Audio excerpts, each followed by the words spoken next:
มันเป็นน้ำตกนะฮะที่อยู่บนทางขึ้น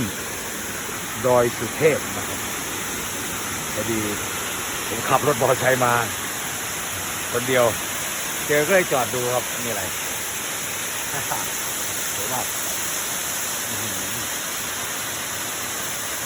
เป็นอะไรเล็กๆที่สวยครับ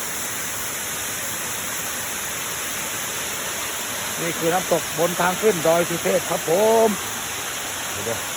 แบกป่าเข้าไปดูนี่ลุยมาคนเดียวนะฮะไม่มีใครเลยนะฮะ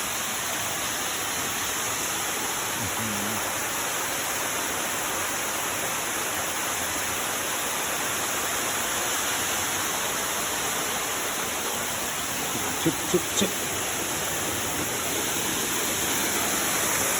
ด้านบน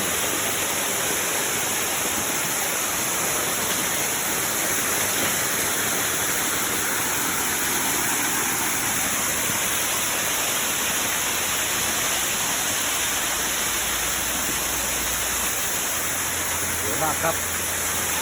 ธรรมชาติล้วนๆ